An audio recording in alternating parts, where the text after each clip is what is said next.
నేను ఇలాంటి సభలో ఉంటే నేను ఇలాంటి సభ నేను పెట్టాల్సి వస్తే నేను శాస్త్రి గారిని పిలిచేవాడిని.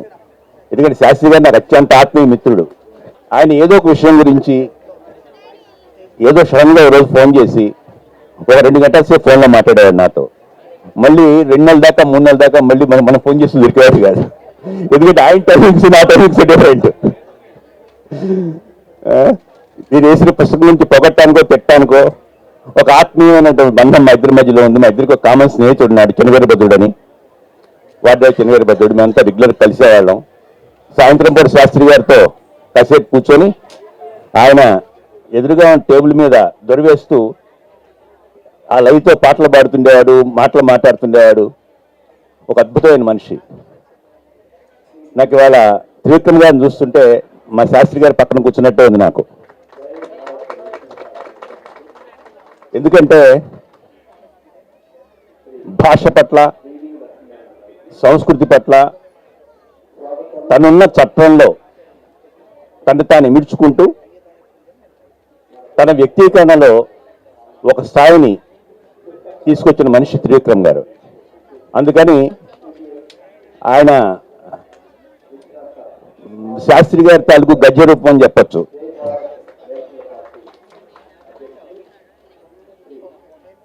అట్లాగే ఇంకా ఎవరిని పిలవాలనుకున్నప్పుడు నాకు కృష్ణ కౌండిన్య గుర్తొచ్చాడు. కృష్ణ కౌండిన్య నాకు ఒక 6-7 నెలల క్రితమే పరిచయం. ఇది 2వ సార్లు కూడా కలవడం అతను. నేను ఓ రోజు అతను ఏదో ఏమండి మీకు నేను రాసి పంపిస్తే మీ ఎంఎస్కో నుంచి రెస్పాండ్ రాలేదు, నాకు చాలా సంవత్సరాల తర్వాత డిన్నర్లో కలిసినప్పుడు ఎప్పుడు అడిగాడు నన్ను. నేను అయితే నాకు బాధలు అర్థమవుతాయని చెప్పి ఒకసారి ఆఫీస్కి రమ్మని చెప్పి మా బాధలు ఏంటో చెప్పాడు. మా ఎడిటర్ గారికి కూడా పరిచయం చేసి ఆ రోజే. అలాగే మిత్రుడు హరికృష్ణ గారు ఆయన ఇక్కడ ఉన్నారు. I'm very happy about it. ఆయన మేము కలిపి పనిచేస్తున్నాం ఈ కార్యక్రమం నిర్వహించడం, ఈ బుక్ ఫెస్టివల్ నిర్వహించడంలో. మా గురువుగారు చంద్రశేఖర్ రెడ్డి గారు, పుస్తక మహోత్సవ సంఘం కార్యదర్శి మన వాసు, ఈ పిల్లలందరూ చాలా కష్టపడి పనిచేస్తున్నందువల్లే ఈ బుక్ ఎక్స్పోజ్ జరుగుతుంది. షేక్ మీరా గారని యాక్చువల్గా వారిని ఇవాళ కలవడం నేను. ఆయన గవర్నమెంట్ ప్లానింగ్ డిపార్ట్మెంట్లో పనిచేస్తున్నారు. మా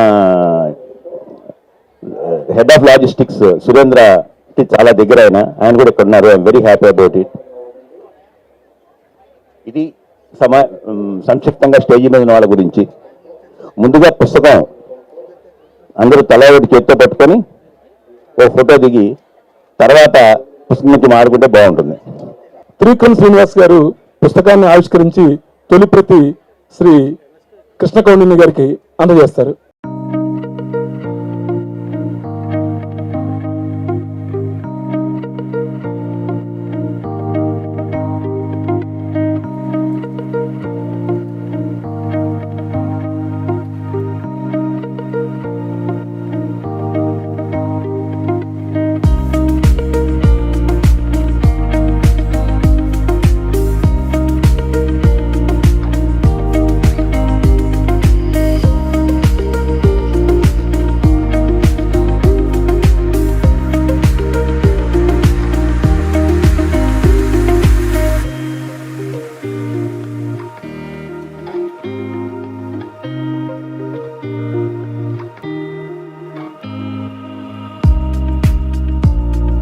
ఈ పుస్తకం గురించి మాట్లాడుకునే ముందు ఒకే ఒక నిమిషంలో నాకు ముఖ్యంగా కావాల్సిన కొంతమందికి నేను అత్యంత ఆత్మీయులకు ఇవ్వాల్సింది. మాతృదేవ భవ పితృదేవ భవ అన్నారు కాబట్టి ముఖ్యంగా మా అమ్మ తర్వాత అమ్మలాగా నన్ను సాకినటువంటి మా అక్క, మా కల్పనక్క, ఆవిడ లేకపోతే వాళ్ళని ఈ పుస్తకం జరిగేది కాదు. తనని మా అన్నయ్య రెంటాల రామచంద్రుని కరెక్ట్గా 1.5 సంవత్సరాల క్రితం ఈ జూలై 1కి నీ పుట్టినరోజు నాటికి పుస్తకం రాకపోతే నీతో మాట్లాడను అంది. 1.5 సంవత్సరం ఆలస్యంగా నేను నీ మాట చెల్లించుకున్నానక్క. ఇవాళ నేను వేసుకున్న ఈ చొక్కా కూడా జేబులు లేకపోవచ్చు, కానీ మా అక్క అక్కడి నుంచి పట్టుకొచ్చింది వాళ్ళే అమెరికా నుంచి. నాకు మా అన్నయ్య రెంటాల రామచంద్ర, మా అక్కయ్య కల్పన గారి వాళ్ళిద్దరికి పుస్తకాలు అందజేయాల్సిందిగా కోరుతున్నాను.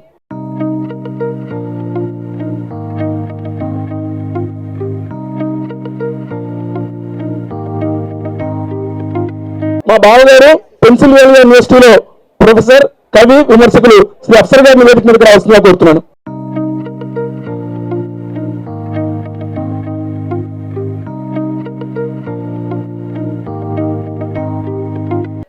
అసలు గారి లేటెస్ట్ బుక్, నా పుస్తకం, రెండు త్రివిక్రమ్ గారి చేతుల మీదుగా. తర్వాత మాతృదేవ భవ పితృదేవ అయిపోయిన తర్వాత ఆచార్య దేవోభవ. నాకు అక్షరం నేర్పిన గురువులు ఎంతో మంది ఉన్నారు. నేను జర్నలిజంలోకి రావడానికి ముందు నాకు నేర్పినటువంటి బోధరాజు రాధాకృష్ణ గారు, ఆ తర్వాత మా చంద్రశేఖర్ రెడ్డి మాస్టర్ గారితో పుస్తకం అందుకున్నా కూడా త్రివిక్రమ్ గారితో మీరు మన ముగ్గురు నిలబడ్డం నాకు ఆనందం మాస్టర్. ఎందుకంటే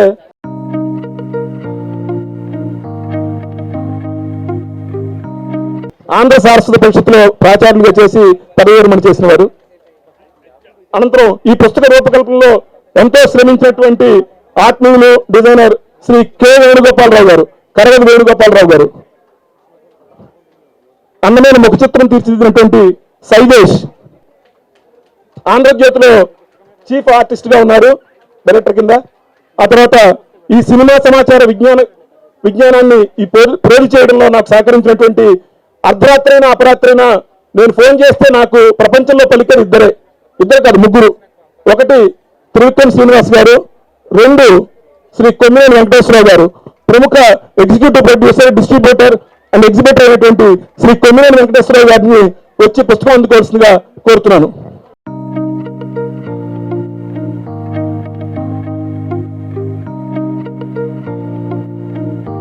ఇక నేను పిలవాల్సిన ఇద్దరు పేర్లు చెప్పాను కదా, మూడో పేరు చెప్పలేదు. ప్రముఖ జర్నలిస్టు, కాలమిస్టు ఇందిరా పరిమి గారు. కానీ నాకంటే ముందే ఆయన పిలిచేసి, నేను పిలవకముందే ముందే పరిమి గారు రావాలి, మీరు రావాలి, నా మొక్కు నేను చెల్లించుకోవాలి. మీరు డబుల్ ధమాకా రాశారు కాబట్టి మీకు 2 పుస్తకాలు. డబుల్ ధమాకా కూడా ఎంఎస్కోలోనే ప్రచురితం అయింది. అద్భుతమైనటువంటి ఇంటర్వ్యూల సంకలనం అది. Thank you so much. ఇక్కడ ఇంకో ఇద్దరు నాకు చాలా ఇంపార్టెంట్ గెస్ట్ ఉన్నారు. మా అమ్మాయి, నా కోడలు ఇద్దరు. రండి అన్న. శారద మా అమ్మాయి, అది కెనడాలో ఒక యోగా స్టూడియో నడుపుతుంది. వీళ్ళిద్దరు వాళ్ళు మిమ్మల్ని చూడటానికి వచ్చారు శ్రీనివాస్.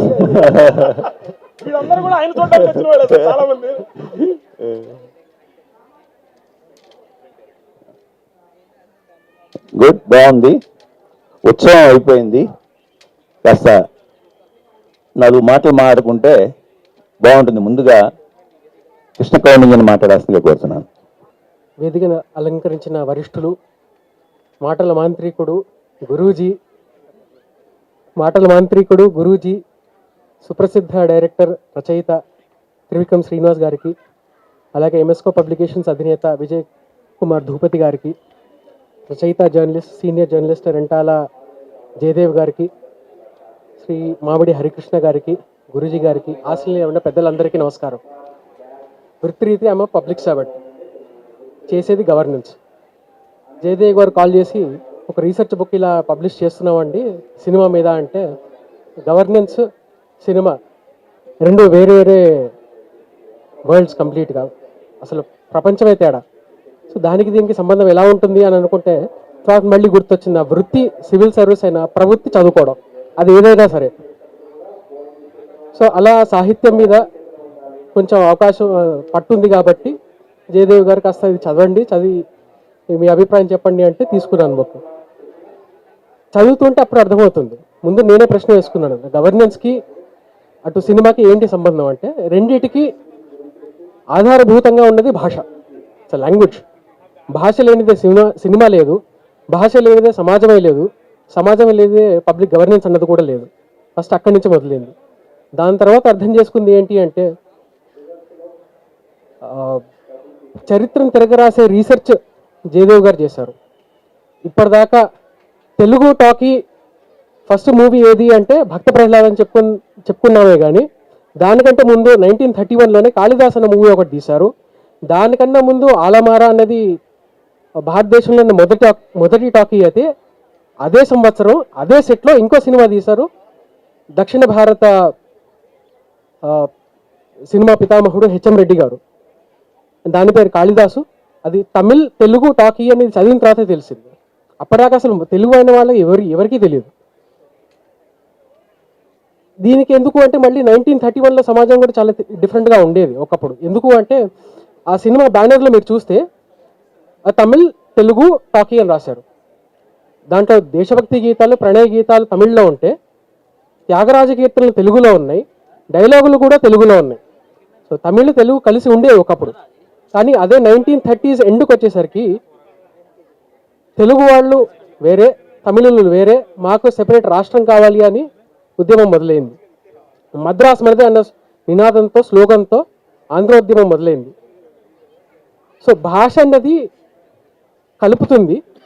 ఇంతమందిని వాళ్ళు ఇక్కడ కూర్చోపెట్టిందంటే భాషే, అది మన ఐడెంటిటీ కూడా, తెలుగు వాళ్ళం అని. బట్ అదే భాష అప్పుడు విడగొడుతుంది కూడా, తమిళ్ తెలుగు అని రెండుగా విడిపోవడం. ఇది ఎప్పుడు అంటే మన ఐడెంటిటీ మనకి క్లియర్గా లేనప్పుడు. మన ఐడెంటిటీ మనకు క్లియర్గా ఉంటే it's a developed society already. అప్పటికి ఇంకా ఆ ఫ్లక్స్లో ఉంది కాబట్టి తమిళ్ సినిమా వేరే, తెలుగు సినిమా వేరే, తమిళ్ వారు వేరే, తెలుగు వారు వేరే, తమిళ్ లాంగ్వేజ్ వేరే, తెలుగు లాంగ్వేజ్ వేరే అని డిఫరెంట్ పార్ట్స్ ఆఫ్ ఎవల్యూషన్లోకి వెళ్ళిపోయాయి. This also brings challenges in public governance. So ఈ కోణంలో నేను బుక్ చదువుకుంటూ వెళ్ళాను. I'm also student of sociology. సమాజం ఇలా ఇవాల్వ్ అవుతుంది, దానివల్ల ఛాలెంజెస్ ఏమేమి వస్తాయి, దానివల్ల పబ్లిక్ గవర్నెన్స్ ఛాలెంజెస్ ఏమేమి వస్తాయి అన్న కోణంతో నేను చదువుకుంటూ వెళ్ళాను. ఇది మనకి రెలవెంట్ ఎందుకు అంటే, మార్క్ ట్వైన్ అన్న వర్డ్స్ నాకు గుర్తొస్తున్నాయి. ఒకసారి మార్క్ ట్వైన్ అమెరికన్ రచయిత ఏమన్నంటే, history may not repeat but it rhymes. అదే ప్యాటర్న్స్ రిపీట్ అవుతూ ఉంటాయి. జార్జ్ సంత్ అనే వెస్టర్న్ ఫిలాసఫర్ ఏమన్నారంటే, those who do not understand history are doom to repeat it. 1947లో మనకి భారతదేశానికి స్వాతంత్రం వచ్చిన తర్వాత కూడా లింగ్విస్టిక్ రీఆర్గనైజేషన్ ఆఫ్ స్టేట్స్ రాలేదు. అప్పటికి భాష ప్రధానంగా రాష్ట్రం అనేది ఇంకా మన లీడర్స్ అప్పటికి ఒప్పుకోలేదు. అప్పుడే ఎస్కే ధర్ కమిటీ వేయడం కానీ, దాని తర్వాత మళ్ళీ 1948లో జేవీపీ కమిటీ వేయడం కానీ, దాంట్లో జవహర్లాల్ నెహ్రూ, సర్దార్ వల్లభాయ్ పటేల్, బహుగుణజు పట్టాభి సీతారామయ్య గారు, వీళ్ళు ముగ్గురు కూర్చొని మద్రాస్ని ఇద్దరికి ఇవ్వాలంటే రెండుగా చీల్చండి, కూని నదిని నార్త్ ప్రదేశం అంటే తెలుగు వాళ్ళకి ఇవ్వండి, దక్షిణ ప్రదేశం అంటే తమిళులు తీసుకోండి అని ఒక సిఫార్సు చేస్తారు. లేదు అంటే ఆంధ్ర వాళ్ళు వెళ్ళిపోండి, మీరు సెపరేట్ రాజధాని మీరు నిర్మించుకోండి అని ఒక సిఫార్సు చేస్తారు. దాని తర్వాత ఏం జరిగిందో అందరికీ తెలుసు. ఇప్పుడు మళ్ళీ దాని తర్వాత ఇదే ఫ్రేమ్వర్క్లో ఏం నడిచిందో కూడా తెలుసు. So as long as we don't understand our identity, ఇది ఇట్లా నడుస్తూనే ఉంటుంది. మరి దానికి దీనికి ఏమిటి సంబంధం? మన ఐడెంటిటీ నేర్చుకోవాలి అంటే ఫస్ట్ మనం ఎవరైనా నేర్చుకోవాలి, మన ప్రజెంట్ ఏంటో నేర్చుకోవాలి. అంటే మనం భవిష్యత్తు నేర్చుకోవాలి అంటే మన వర్తమానం ఏంటి, మన వర్తమానం ఏంటి అంటే మన భూతకాలంలో ఏం చేసావు అని. మన ఫ్యూచర్ తెలుసుకోవాలంటే ప్రజెంట్ అండ్ పాస్ట్. సో మన పాస్ట్ తెలుసుకోవాలంటే చరిత్ర చదవాలి, చరిత్ర నుంచి చారిత్రం వస్తుంది, చారిత్ర నుంచి మన క్యారెక్టర్ అండ్ ఐడెంటిటీ వస్తుంది. సో చరిత్ర చదువుకోవాలంటే భాష చరిత్ర చదువుకోవాలి, భాష చరిత్ర చదువుకోవాలంటే సినిమా చరిత్ర కూడా చదువుకోవాలి, సినిమా చరిత్ర చదువుకోవాలంటే ఈ బుక్ చదవాలి అని అర్థమైంది నాకు. ఈ పుస్తకంలో ఇంకో గొప్ప విషయం ఏంటి అంటే, ఇది ఓన్లీ తెలుగు సినిమా మీదే కాకుండా దక్షిణ భారతదేశంలో ఉన్న 4 ప్రధాన భాషల్లో Telugu industry, Tamil industry, Malayalam industry and Kannada industry, ఈ 4 ఇండస్ట్రీలు ఒకే కాలంలో ఎలా డెవలప్ అయ్యాయి, ఎలా ఇవాల్వ్ అయ్యాయి, ఈ రెండింటి మధ్య సంబంధాలు ఏంటి అని చాలా క్లియర్గా ఇలిస్ట్రేషన్స్తో పాటు రాశారు. సో 25 ఏళ్ల సుదీర్ఘ సాధన, వారి పరిశోధన గ్రంథీకరించి ఈ పుస్తకాన్ని మనకు అందించారు. సో దానికి కృతజ్ఞ ఆవిష్కరణ తెలుపుకుంటూ స్వస్తి, ధన్యవాదాలు.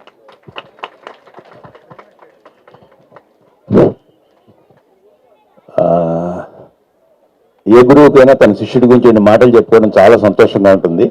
గురువుగారు చంద్రశేఖర్ రెడ్డి గారిని, జయదేవితే గారు నాకు కూడా గురువు గారు అయినా,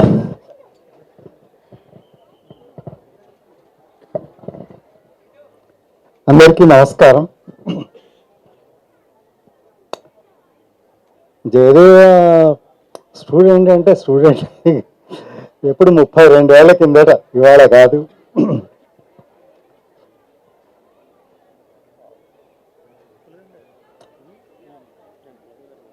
ఆ క్లాసులో మొత్తం మీద జయదేవ్ అంత అమాయకుడు ఇంకెవరు ఉండేవాళ్ళు కాదు. అదే చెప్పబోతున్నా. మామూలుగా పిల్లలు ఎవరైనా ఏదైనా ప్రశ్న అడిగితే ఒక్కోసారి వీళ్ళు తెలిసి మనకు కావాలని పరీక్షించడానికి అడుగుతున్నారు అని అనుకుంటాం. అటువంటి ఉద్దేశం ఏమీ లేకుండా ప్రశ్నలు అడిగే వాళ్ళలో జయదేవ నంబర్ 1.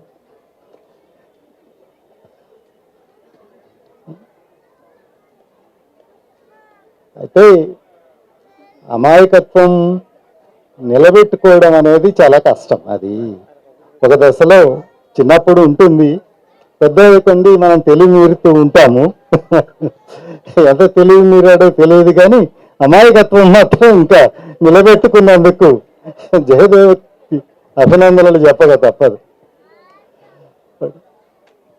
అయితే దీంతో పాటు అంటే అమాయకత్వం ఉంది అంటేనే దాంతో సిన్సియారిటీ కూడా ఉంటుంది అని.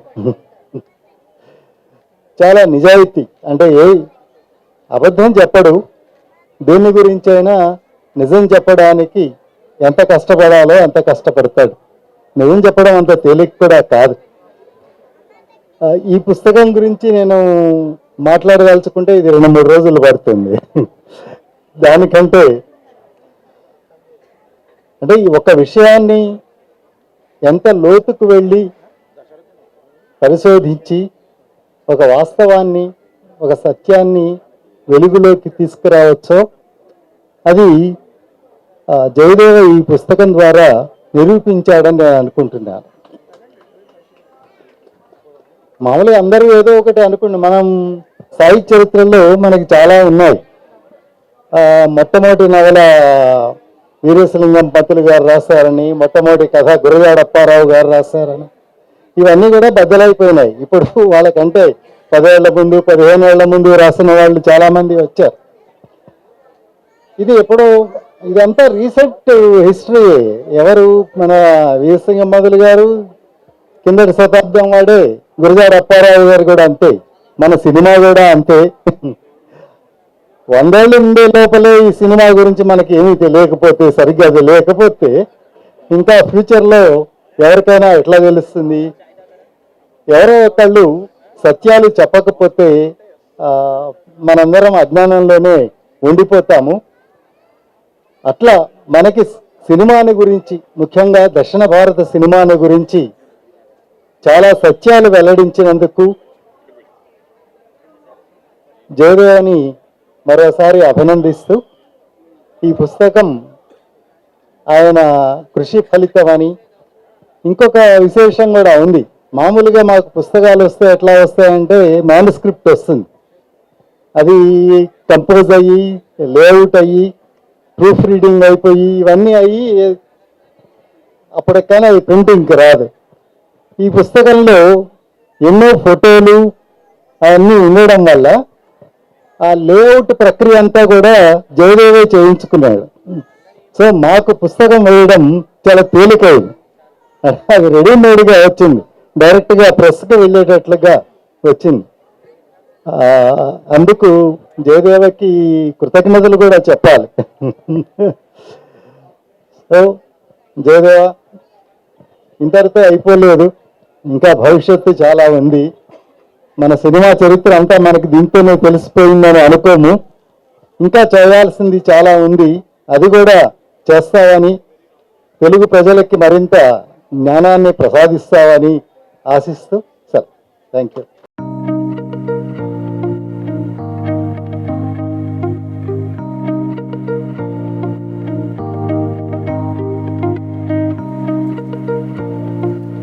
మిత్రులు సాంస్కృతిక శాఖ సంచాలకులు హరికృష్ణ గారు, శుభ సాయంత్రం.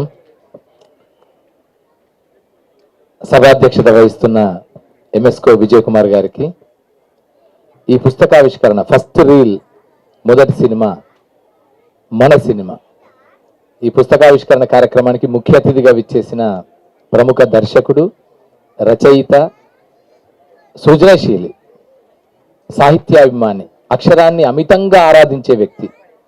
ఎక్కడ ఏ అక్షరం కనిపించినా, ఏ వాక్యం కనిపించినా, ఎక్కడ ఏ సాహితీ పరిపుష్టి కలిగిన అంశం కనిపించినా దాన్ని అమితంగా ఆరాధించే వ్యక్తి, ఆస్వాదన చేసుకునే వ్యక్తి, ఆవహించుకునే వ్యక్తి, సినీ సృజనశీలిగా మనందరికీ ఇప్పుడు ఆరాధ్యమైన వ్యక్తి త్రివిక్రమ్ శ్రీనివాస్ గారు. ఒక్కసారి త్రివిక్రమ్ శ్రీనివాస్ గారికి మనందరి కర్తార్థాల మధ్య ఒక్కసారి వారికి ఈ పుస్తకావిష్కరణ కార్యక్రమానికి, ఈ బుక్ ఫెయిర్ ప్రాంగణానికి విచ్చేసినందుకు, రావడానికి అంగీకరించినందుకు ధన్యవాదాలు తెలియజేస్తున్నాం sir. It is from humble thanks giving to you. From the department of language and culture, government of Telangana and Hyderabad book fair society, రెండు వైపులా.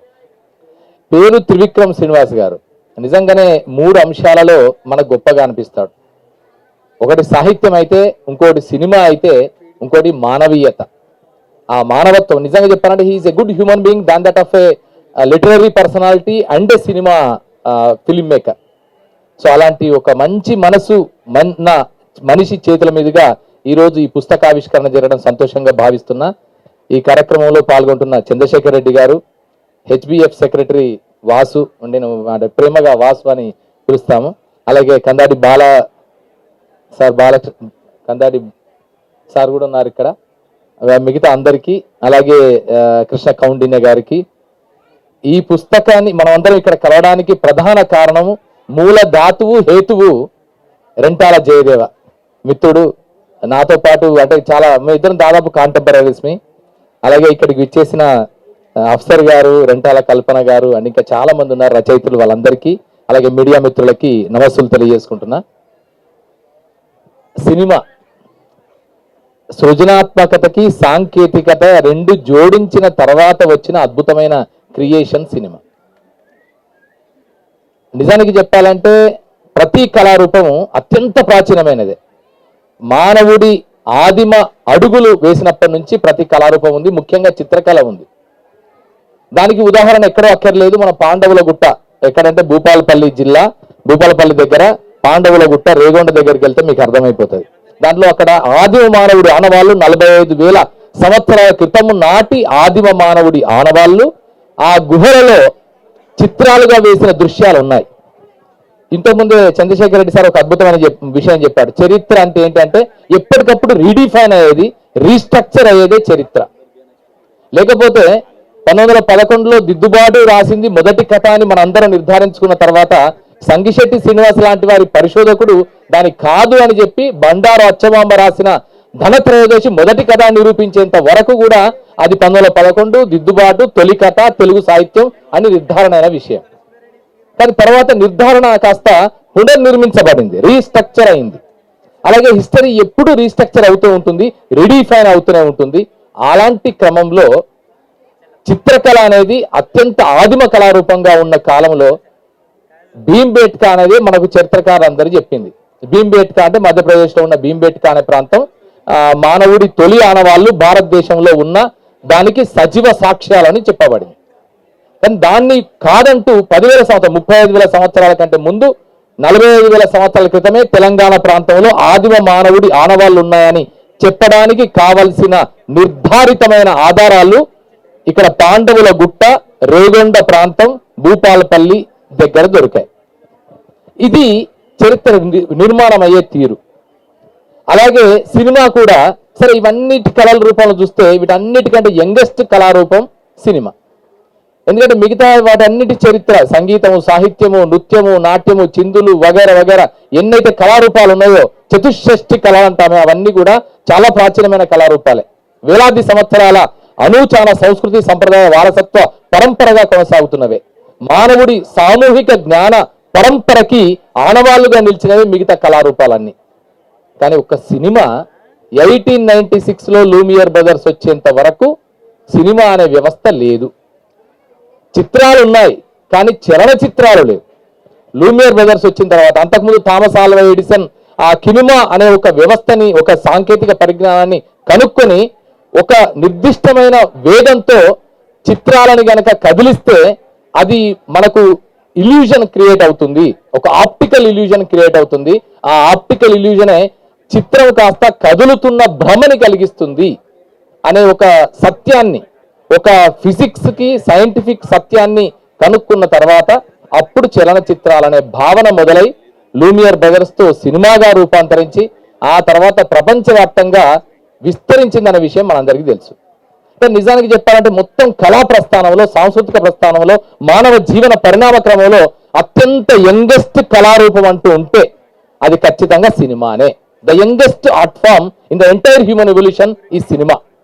బట్ అది ఎప్పుడొచ్చామనేది కాదన్నయ్యా అన్నట్టుగా, డాష్గా నేను చెప్పాను అన్నట్టుగా సినిమా వచ్చేసి మిగతా కళారూపాలన్నింటినీ తనలో సంలీనం చేసుకుంది. ఇప్పుడు అందుకే సినిమాలో చిత్రకళ ఉంది, సంగీతం ఉంది, నాట్యం ఉంది, నృత్యం ఉంది, నటన ఉంది, నాటకం ఉంది, అన్ని రకాల కళారూపాల మేళవింపుగా 24 క్రాఫ్ట్స్ కాదు, అంతకంటే మించిన కళారూపాలు, క్రాఫ్ట్స్ అన్నింటి కళారూపంగా సినిమా ఎదిగింది. ఇలాంటి నేపథ్యంలో 1920s భారతదేశంలో, దక్షిణ భారతదేశంలో సినిమా తలెత్తింది అనేది విషయం మనకు తెలుసు. సో దాంట్లో మా అందరికీ తెలిసిందే, మూకీ సినిమాలు వచ్చాయి ఫస్ట్ దశ. ఆ తర్వాత టాకీ సినిమాలు, ఆలమరాతో 1931లో టాకీ సినిమాలు వచ్చాయి. 1920s ప్రాంతంలో మూకీ సినిమాలు వస్తున్న టైంలో రఘుపతి వెంకయ్య గారు, రఘుపతి ప్రకాష్ గారు మద్రాస్ ప్రాంతంలో ఉన్న తెలుగు వారిగా సినిమాలను భీష్మ ప్రతిజ్ఞ అనే పేరుతో ఒక సినిమాని, ఆ తర్వాత చాలా సినిమాలను తీస్తూ డైలాగులు లేని సినిమాలు, దృశ్యాలు మాత్రమే ఆడే సినిమాలు తీస్తూ వచ్చిన సంగతి అదొక చరిత్ర. అయితే ఆ టైంలో మూకీలు ఉన్న టైంలో పక్కన మ్యూజిక్ కంపోజర్స్ అందరు పెట్టేసుకొని వాళ్ళు మ్యూజిక్ ని అక్కడ దృశ్యాలకి తగినట్టుగా మ్యూజిక్ ని హార్మోనియం పెట్టనో మిగతా తబలాలో అవి పెట్టేసుకొని దానికి తగిన బ్యాక్గ్రౌండ్ మ్యూజిక్ ని ఇచ్చే దశ ఒకటి ఉంది. అంటే మూకీకి టాకీకి మధ్య ఉండే దశ. ఆ తర్వాత దశలోకి వచ్చిన తర్వాత మూకీల టైంలోనే ఒక అద్భుతాన్ని ఇక్కడ మనం చెప్తాం. హైదరాబాద్ కంట్రిబ్యూషన్ ఏంటి సినిమాకి, తెలంగాణ కంట్రిబ్యూషన్ ఏంటి సినిమాకి. Telangana contribution is on par with any other film industry as for as Indian cinema is concern. ఇది అంతగా చరిత్రకి నోచుకొని ఒక బాధాకరమైన విషయం. 1920s రఘుపతి వెంకయ్య, రఘుపతి ప్రకాష్ గారు సినిమాలు తీస్తున్న టైంలోనే హైదరాబాద్ లో నిజాం కాలేజీలో ప్రొఫెసర్ గా ఉన్న ధీరేంద్రనాథ్ గంగూలీ అనే బెంగాలీ అతను మూకీ సినిమాలను ఇక్కడ ప్రదర్శిస్తూ వచ్చాడు హైదరాబాద్ లో. లోటస్ ఫిల్మ్ కంపెనీ అని పెట్టేసి 8 సినిమాలు తీశాడు ఆయన. దానిలో గమ్మత్తైన విషయం ఏంటంటే ఒక రజియా సుల్తాన్ అని ఒక సినిమా తీశాడు. ఆ రజియా సుల్తాన్ సినిమా తీసేందుకు అప్పుడు నైజాం రాజుకు కొంచెం కోపం వచ్చేసి దేశ బహిష్కార శిక్ష విధించబడిన మొట్టమొదటి film maker Dhirendranath Ganguly.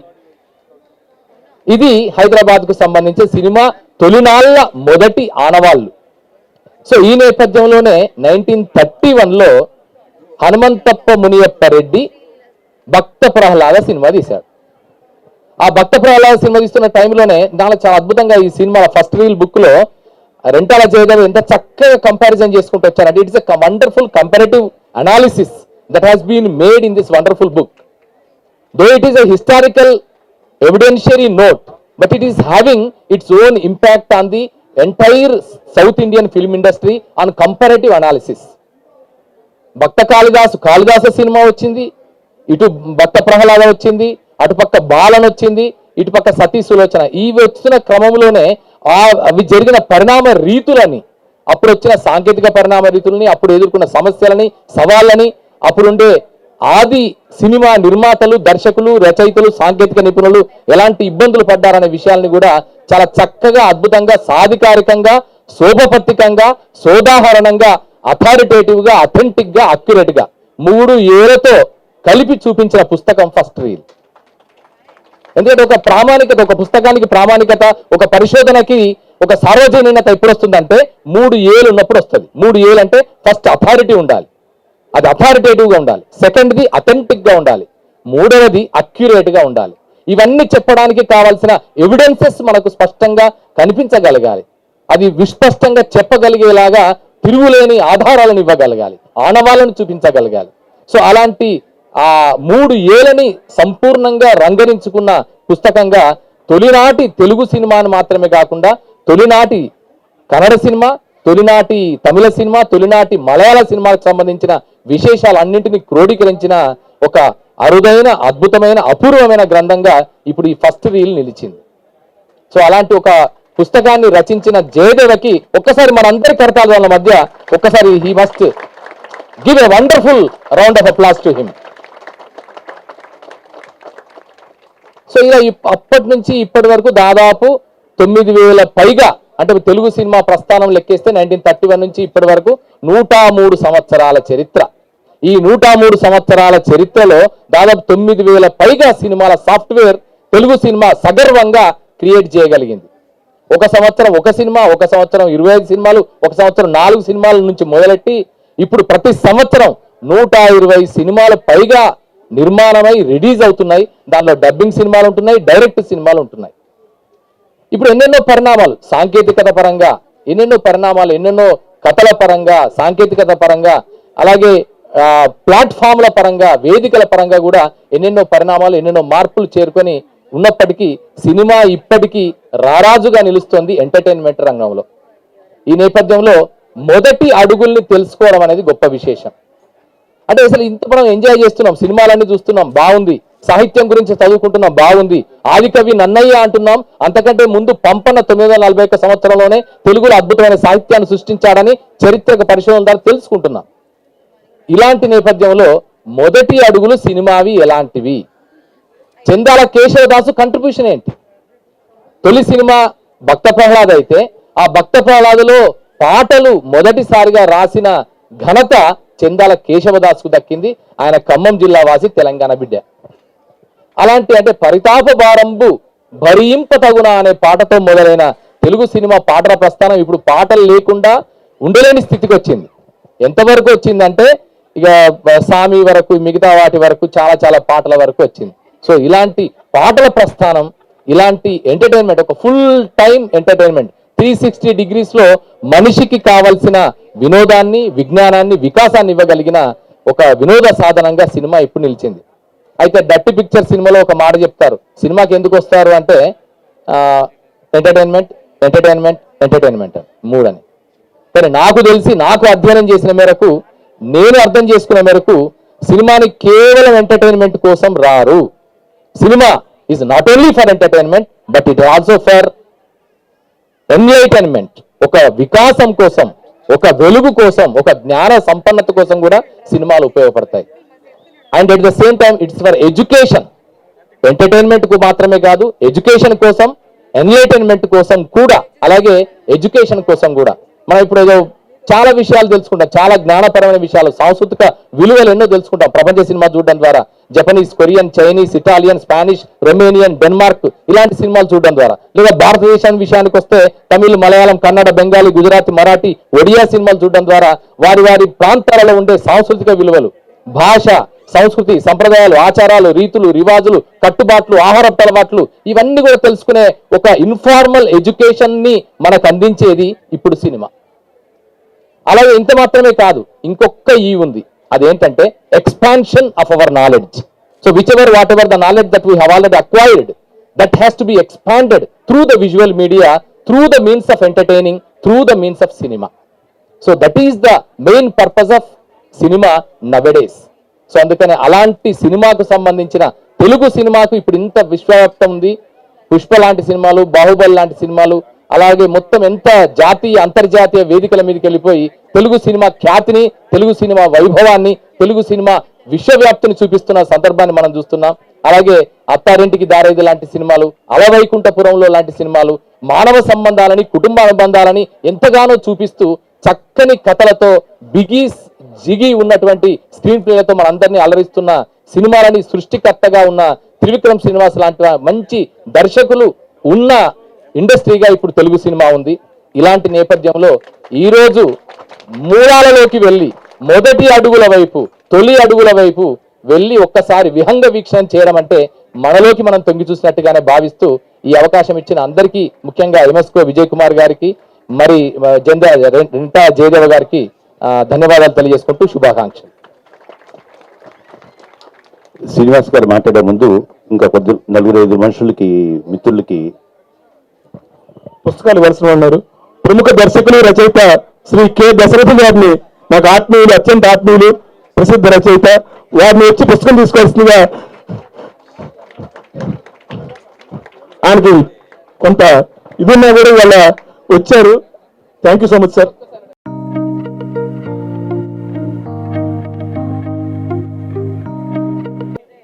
TV5 Rambabu గారు నాకు అత్యంత ఆత్మీయులు, తెలుగు ఫిల్మ్ జర్నలిస్ట్ అసోసియేషన్ కి కార్యదర్శి శ్రీ టీవీ5 రాంబాబు గారిని,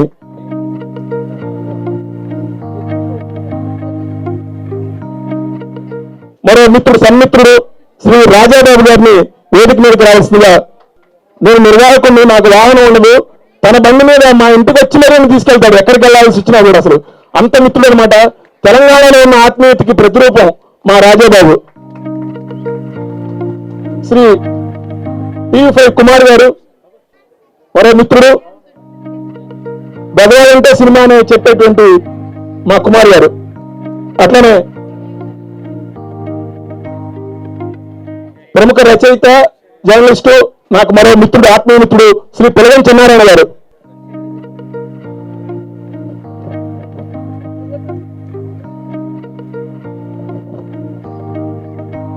శ్రీ ఎల్ వేణుగోపాల్ గారు,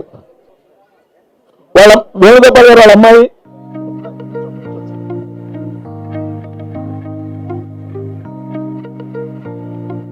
ఎల్ గంగాధర శాస్త్రి గారి తమ్ముడు,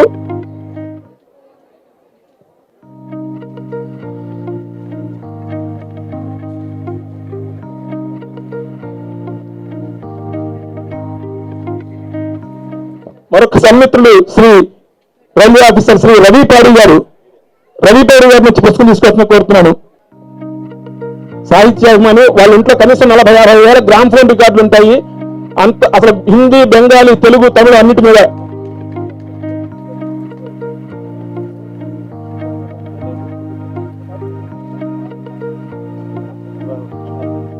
పుస్తక మహోత్సవం నిర్వాహకులు శ్రీ కృష్ణారెడ్డి గారికి.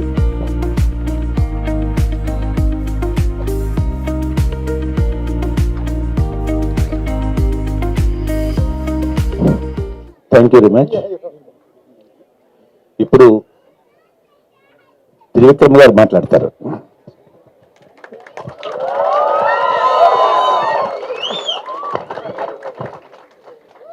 అందరికీ నమస్కారం. వేదిక పైన ఉన్న పెద్దలు, గౌరవనీయులు, ముందుగా చంద్రశేఖర్ రెడ్డి గారికి నమస్కారం.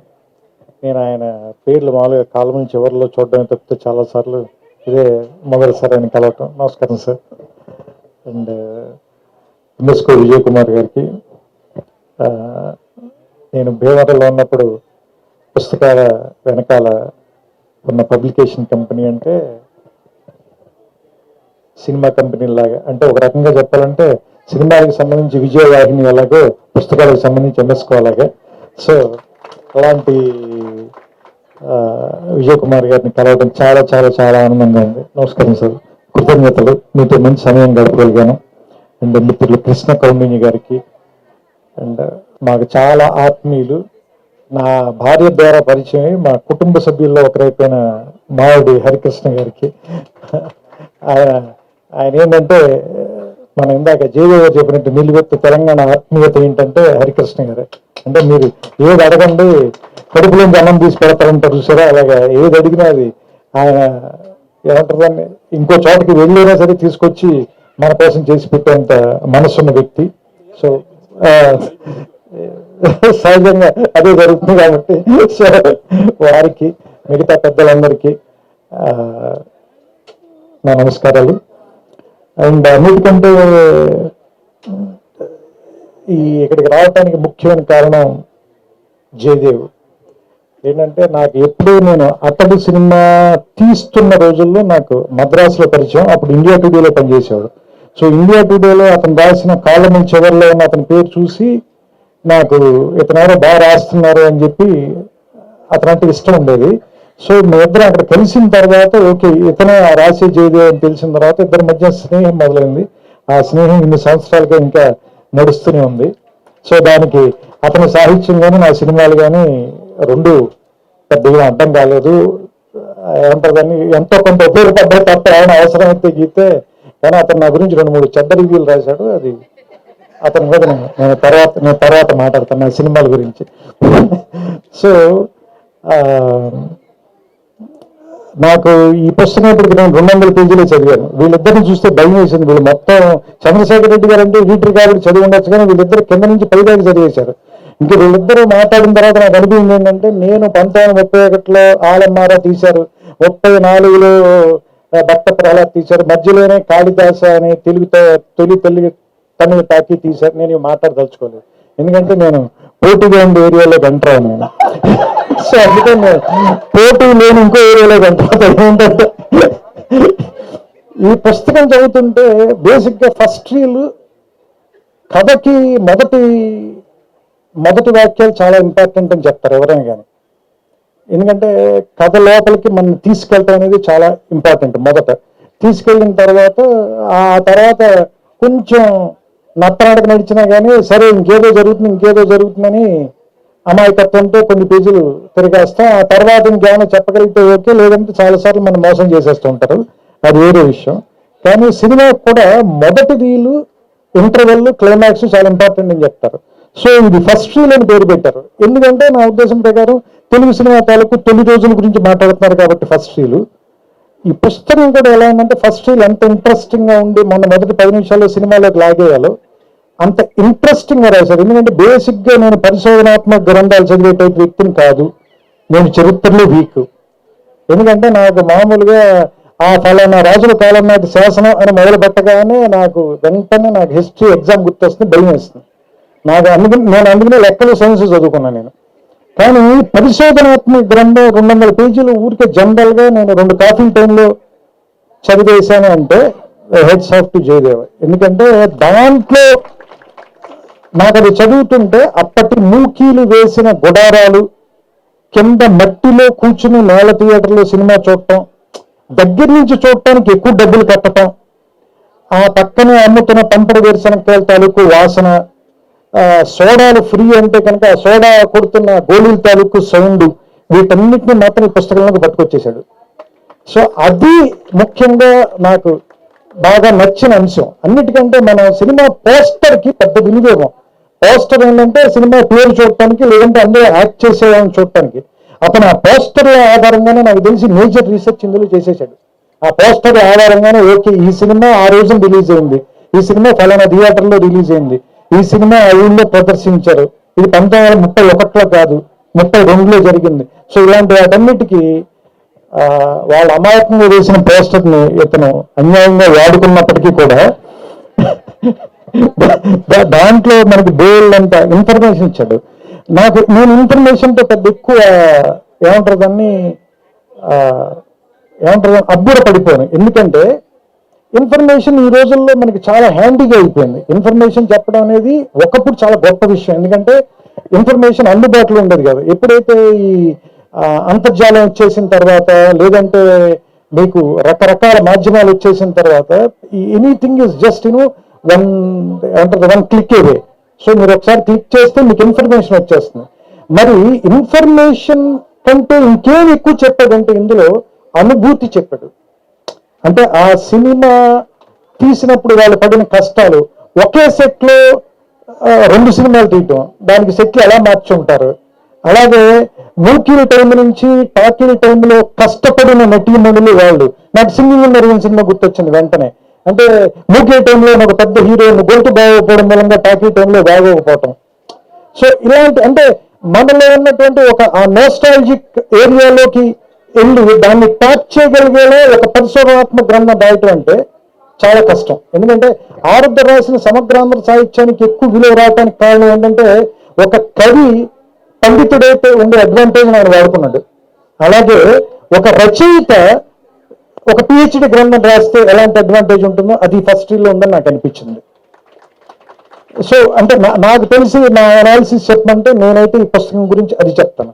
ఎందుకంటే జయదేవ స్వతహాగా ఒక కాలమిస్ట్ మాత్రం కాదు, అంతకు మించినవాడు. అంటే ఖచ్చితంగా ఒక రచయితకు ఉండాల్సిన అన్ని లక్షణాలు ఉన్నవాడు. కానీ అలాంటి వాడు ఎందుకు ఒక సమగ్రమైన సంపూర్ణమైన రచన ఇన్నేళ్ల పాటు చేయలేదు అనేటువంటిది నాకు క్వశ్చన్ ఉంది లోపల. ఎందుకంటే అతను ఏదైనా ఒక విషయాన్ని అతను ఆవిష్కరించే విధానం కానీ, లేదంటే అతను మాట్లాడే విధానం కానీ చాలా ఆథెంటిక్గా, ఇందాక హరికృష్ణ గారు చెప్పినట్టు చాలా ఆథెంటిక్గా చెప్పగలడు ఒక విషయాన్ని. అలాంటి వాడు, ఇంత ఆథెంటిక్గా చెప్పగలిగిన వాడు, ఇంత ధార ఉన్నవాడు ఎందుకు పుస్తకం రాయట్లేదు?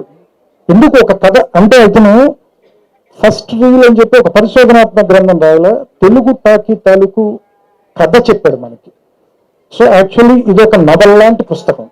సో మీరు చదవటం మొదలు పెడితే, మీరు పొద్దున కూడా చదవటం మొదలు పెడితే దాదాపుగా ఒక 2-3 గంటల్లో మీతోటి ఒక 300 పేజీల పైన చదివించేస్తుంది. అందుకనే ఇది ఒక 500 పేజీల పుస్తకం అని మీకు ఎవరికి అనిపించదు. సో చాలా స్వాభావికంగా అతనిలో ఉన్నటువంటి రచయిత తాలూకు లక్షణాలు బేసిక్గా వాళ్ళ ఫాదర్ టైం నుంచి, రెంటాల గోపాలకృష్ణ గారి టైం నుంచి ఉన్నవన్నీ, అలాగే వాళ్ళ అక్కగారు రచయిత్రి. సో ఆవిడ రాసిన పుస్తకం కూడా చదివాను నేను. ఆవిడ కూడా ఒక పుస్తకం ఇచ్చారు. వీళ్ళందరూ రాశారు కానీ ఇతను ఎందుకు రాయట్లేదు అనేటువంటి క్వశ్చన్ నేను అడగలేదు. ఎందుకంటే నేను ఎప్పుడు ఎవరిని ఎందుకు రాయట్లేదు అని అడగను. ఎందుకంటే నన్ను కూడా వాళ్ళు ఎదురు అడుగుతారు.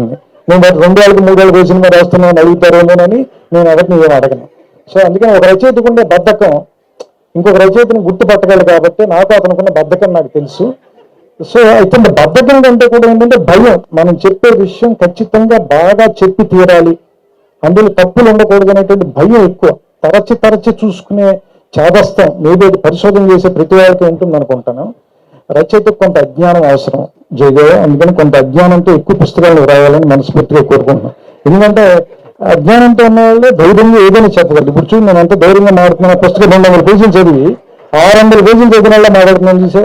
ఎక్కడ పుస్తకం లోతుల్లోకి వెళ్ళకుండా అది తెలియటట్లా అట్లా ఉండాలి. సో అందుకని జయదేవ్ గురించి ఇంకా చెప్పాలంటే, నాకు సినిమాలంటే అంత పిచ్చున్నవాడిని నేను చూడాల. అంత పిచ్చున్న ఒక కాలమిస్ట్ని కానీ రివ్యూ చేసేవాడిని కూడా చూడాల. నేను ఇంకా ఎప్పుడైనా బద్దకించి పొద్దున్నే లేవలేక లేదంటే ఇంట్లో బాగా సినిమాకి వెళ్ళడం మానేస్తున్నాను. కానీ అతను నాకు ఎట్టి పరిస్థితుల్లోనూ ప్రతి శుక్రవారం 2 to 3 మధ్యలో ఫోన్ కాల్ వస్తుంది. అతనిదిను ఏమంటారు దాన్ని, వేణుగోపాల్ది. ఎందుకంటే వీళ్ళిద్దరు ఆ థియేటర్లో ఉండి ఖచ్చితంగా సినిమా చూసే ఫోన్ చేస్తారు నాకంటే. వీళ్ళకున్నంత ఆ సినిమా మీద ఉన్న ప్రేమ, ఆ విపరీతమైన అనురాగం, అలాంటి వాళ్ళు సినిమా గురించి రాస్తే ఎంత ఆథెంటిక్గా ఉంటుందో ప్రూవ్ చేశాడు జయదేవ్. అండ్ ఇతని దగ్గర నుంచి నేను కోరుకునేది ఏంటంటే, ఇంకా చాలా గొప్ప సినిమాల తాలూకు రివ్యూలు కానీ, లేదంటే విమర్శనాత్మక గ్రంథాలు కానీ, లేదంటే సినిమాల మీద అతని అభిప్రాయాలు కూడా, అతనిదైన అభిప్రాయాలు అవన్నీ రైట్ అవ్వాలని కూడా నేను కోరుకోవట్లా. తప్పైనా పర్లేదు కానీ కొన్ని తప్పులు కూడా గొప్పగా చెప్పేవాళ్ళు కావాలి మనకి. మనకి వెస్ట్రన్ సాహిత్యంలో చాలా ఉంటాయి అలాంటివి. ఏది చాలా వైల్డ్గా చెప్పగలుగుతారు హిస్టరీని కానీ, లేదంటే పరిశోధనాత్మక విషయాలు కానీ. అలా చెప్పే రచనలు మన తెలుగులో లేదని నా ఫీలింగ్. సో అలాంటి పుస్తకాలు ఎన్నో రాయగలిగినవాడు. ఎందుకంటే ములపూడి వెంకటరమణ గారు తోడుకోడల గురించి రివ్యూ రాయమంటే, నినాదించ ముందు కాస్త నిదానించమందు అని రాసే హెడ్డింగ్ ఎంత అందంగా పెట్టారు చూడండి. అందులో చివరిలోకి వచ్చేసరికి సడన్ గా ఏమంటారు దాన్ని, సమిష్టి వ్యవసాయం, వ్యక్తి వ్యవసాయం గురించి మాట్లాడతారు. ఈ సినిమాకి దానికి కథానికి సంబంధం ఏమైనా, సినిమా పేరు తోడుకోడలు పెట్టావు నువ్వు, అందుకని ఏదైనా నినాదం చేసేందుకు కాస్త నిదానంగా ఉండేవాడిని. ఎంత చక్కటి చొరపేశాడు చూడండి. అంటే విమర్శ కూడా అంత అందంగా చెప్పగలిగిన ఆయన కూడా సినిమా రంగం మింగేసింది అనుకోండి, అది వేరే విషయం. సో అందుకని జయదేవ్ కూడా సినిమా రచయిత అయ్యేలోపు ఇంకో కొన్ని పుస్తకాలు రాస్తే కనుక తర్వాత ఆటోమేటిక్గా ఎలాగే మింగేస్తాం కాబట్టి సో అలాంటి ఇంకా ఎక్కువ పుస్తకాలు రాయాలని, ఎక్కువ సమయాన్ని పుస్తకాలు రాయటంలో కూడా గడపాలని. ఎందుకంటే ఈ రికార్డు కూడా, ఎందుకంటే చరిత్ర గురించి మీలాంటి వాళ్ళు మాట్లాడుతున్నప్పుడు మీలాంటి వాళ్ళ చరిత్ర తర్వాత వాళ్ళు కూడా తెలుసుకోవటం చాలా అవసరం. అది పుస్తకాల ద్వారానే సాధ్యం అవుతుందని. సో అందుకని ఈ పుస్తకాలు జరిగే చోట, ఈ పుస్తకాలు అందరూ కొనుక్కునే చోట మాట్లాడడం అంటే, ఇంతమంది జనాలు పుస్తకాలు కొనుక్కోవటానికి రావటం, పుస్తకాల గురించి మాట్లాడుకోవటం అంటేనే ఇది ఒక 9, 6, 10 గంటగా మనం మాట్లాడుకోవచ్చు. సో దీన్ని, ఈ ట్రెడిషన్ని ఇంకా ఇంకా ఇంకా ముందుకు నడపడానికి వీలైన నేను జయదేవ్ని ఈ స్టేజ్ ద్వారా నేనేం కోరుతున్నానంటే, నా లైబ్రరీలో ఒక హారిజాంటల్ కాలం నిండిపోయే పుస్తకాలన్నీ మీరు రాయాలని. సో విజయ్ కుమార్ గారు ఎదుర్కొన్న మీకు హెచ్చరిక పంపిస్తూ, నాకు ఇష్టమైన మరి కవి అఫ్సర్ గారు కూడా ఇక్కడే ఉన్నారు. సో ఆయన ఇప్పుడు జస్ట్ ఈ పుస్తకం ఊరికే ఓపెన్ చేస్తే అందులో ఆత్మహత్య తప్పించుకున్నవాడు ఒకటి కనిపించింది. నాకు సడన్ గారు చూడగానే నాకు అనిపించినట్టు వెంటనే వాడేస్తున్నాను అనుకోకండి మీరు. వాళ్ళ అక్క చేత హత్య తప్పించుకున్నవాడు జయదేవ. ఎందుకంటే ఆవిడ బెదిరించి మరీ పుస్తకం రాయించింది కాబట్టి వాళ్ళ సోదరి మన ఇద్దరి చేత హత్య కాపాడకుండా తప్పించుకున్నారు. జయదేవకి ఈ పుస్తకం ఆ విలువను కూడా ఇచ్చింది, ఆ గౌరవాన్ని కూడా ఇచ్చింది. సో ఈ పుస్తకాన్ని మిగతా 300 పేజీలు చదివిన తర్వాత కొన్ని బాగోలేని విషయాలు కూడా నేను చెప్పాలని కోరుకుంటూ, ఎందుకంటే అతను ఆ సినిమా గురించి చెప్తూ ఉంటాడు కాబట్టి మన కక్ష తీర్చుకునే అవకాశాలు తక్కువగా వస్తాయి. అందుకని ఎవరినైనా కూడా కథ చెప్పాలని మనం ప్రోత్సహించాలి. ఎందుకంటే వాళ్ళ కథ చెప్పినప్పుడు మనం జడ్జి అవచ్చు, వాళ్ళు లాయర్ అవుతారు. ఎందుకంటే ఇప్పుడు సినిమా తీసేటప్పుడు లాయర్ని మీరు అందరూ జడ్జిలు కదా. సో అతను కూడా ఎక్కువ పుస్తకాలు రాసి నాకంటే తక్కువ స్థాయిలో ఉండాలని, అతని పుస్తకాన్ని వాటిని సమీక్షించే ఉత్తమ స్థాయిలో నేను ఉండాలని, ఉన్నత స్థాయిలో నేను మనస్ఫూర్తిగా కోరుకుంటూ, సో నా సన్మాయస్కుడు అండ్ నా స్నేహితుడు కాబట్టి అతనికి నా అభినందనలు చెప్తూ, ఇంకా వృద్ధిలోకి రావాలి ఇలాంటి మాటలు బాగోవు, ఎందుకంటే నా గడ్డం తెల్లబడిపోయి అతని చుట్టూ తెల్లబడిపోయింది, ఇలాంటి మాట్లాడకూడదు కాబట్టి అతను జస్ట్ అభినందనలతో సరిపెడుతుంది దీన్ని. చాలా ఆనందకరమైన సాయంకాలం ఇక్కడ గడపగలిగినందుకు ఎంఎస్కు విజయ్ కుమార్ గారికి ముఖ్యంగా నా కృతజ్ఞతలు చెప్తూ, ఎందుకంటే ఈ ఫంక్షన్ రావడం వల్ల నాకు 2 ఉపయోగాలు ఉన్నాయి. ఒకటి, నా మిత్రుడైన జయదేవ్ తాలూకు పుస్తకం ఓపెన్ చేయడం ఒకటి, మా మామగారికి ఈయన ఫ్రెండ్ కాబట్టి ఇవాళ మా ఆవిడ రాత్రి డిన్నర్ కూడా బాగా పెడుతుంది నాకు. సో అందుకని అన్ని రకాలుగాను కూడా ఇవాళ నాకు వర్కౌట్ అయినటువంటి సాయంత్రంగా దీన్ని భావిస్తూ, ఇంతసేపు ఓపికగా మీరందరూ కూర్చున్నందుకు మీ అందరికీ కూడా నా శుభాకాంక్షలు. వెళ్ళేటప్పుడు అందరూ సరదాగా ఒక పుస్తకం కొనండి, వీలుంటే దాన్ని చదవండి.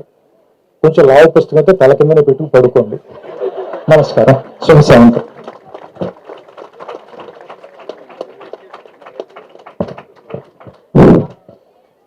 ఈ బుక్ ఫెస్టివల్ కార్యవర్గ సభ్యులందరూ కలిసి త్రివిక్రమ్ గారితో ఒక ఫోటో దిగుతా ఉంటున్నారు. ఒకసారి రండి. బాలరెడ్డి గారు.